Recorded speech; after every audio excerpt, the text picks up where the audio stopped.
Oh gosh. That is legitimately, how big is that? Come here. Hey guys, Tyler Berger here with Bass Fishing HQ. Doing a little pond fishing today. Really excited about that.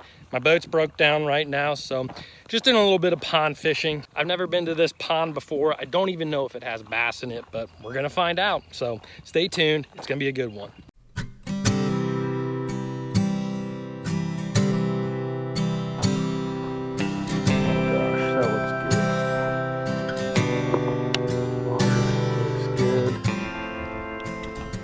One of the biggest pond tips that I can give you guys is make sure you fish irregularities. You know, if you kind of look down the stretch here, we have a long kind of straight bank over here, but you have a corner over here. That's an irregularity. You have a little bit of a point right there. That's an irregularity. You have a laydown right there. That's an irregularity.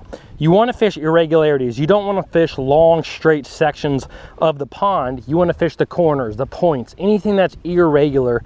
That's what's going to hold a lot of bass.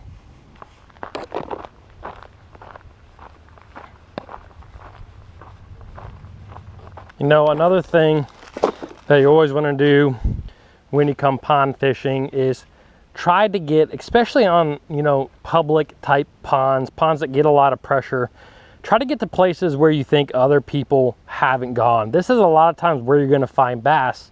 You know, there's a shoreline that's over on this side that's completely free and clear of trees, and it's easy to fish. You know, that's where a lot of people are going to fish when they come to these ponds. But if you look down here, like this, to me, we got shade, we got a big laydown in a corner here.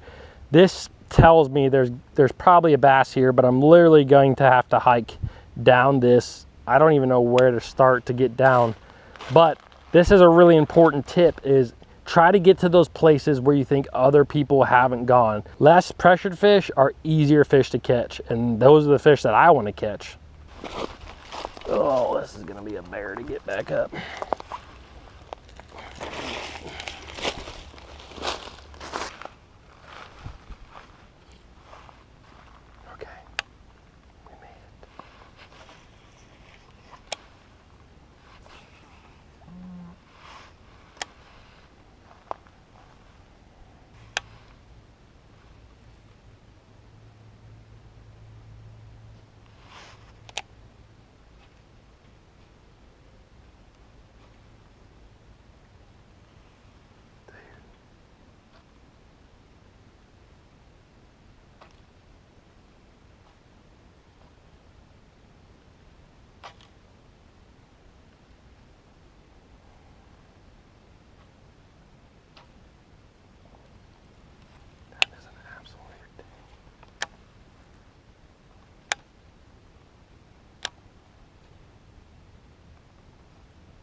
Oh gosh, oh my gosh, that is exactly why.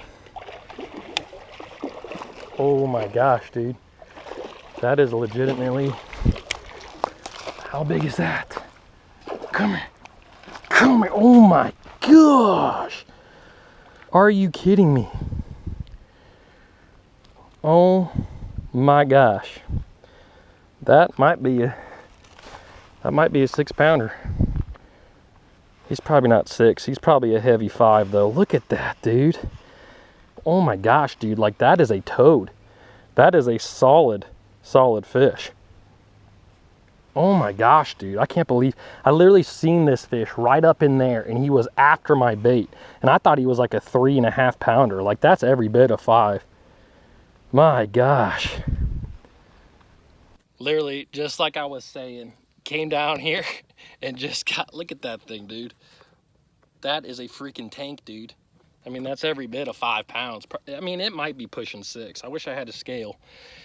But just like I was saying, guys, if you can get to places where you think other guys can't get to, that's where the fish are. That is just a freaking beautiful bass. All right. Yeah. There she goes. Gosh, what a fish. That was incredible. I literally stood absolutely still when that fish came up because I could see it. He came in right there and he was following my bait really, really tight. And I was trying to be as still as possible so he couldn't see. And then he came all the way up here, and then he got kind of weary and he started to swim out there. I flipped my jig out into a place I could not see the fish. Popped it a couple of times because I saw that when I was popping it, he was really getting on it. Popped it a couple of times and then my line just started moving. Holy crap, what a freaking fish that was.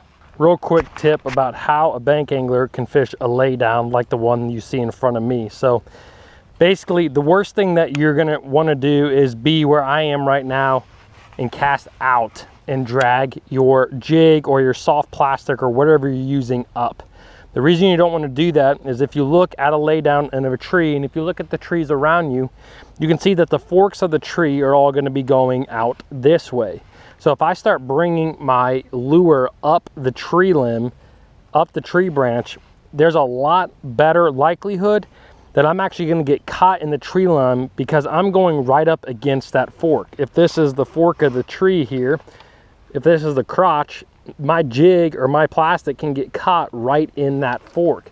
So what I'm doing right now, you do not want to do. This is how you can get hung up very easily while fishing a tree limb like this. So big thing you want to do is basically try to play an angle of some sort. Obviously, the best angle would be actually to be out on the water, like on a boat, and casting up this way. That way you can bring your bait down and against the forks of the tree. You're not going to get hung.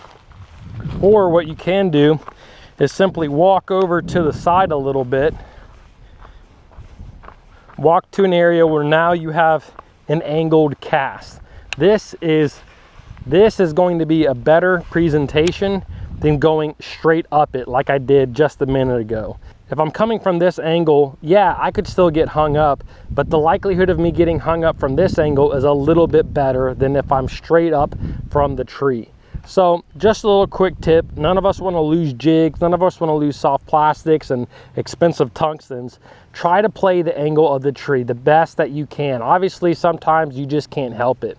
You know, if I could be in a boat out there right now and casting up, that is the most ideal. But since I can't be in a boat, I have to play the angle, and it's best to do it from the side like this. At least if I can be at a 90-degree angle towards this tree, that's going to be better than going straight up the tree. If you can use those 3 tips, fish the high percentage areas. If you're fishing a laydown, make sure you fish it from the right angle and try to get to places where other people can't.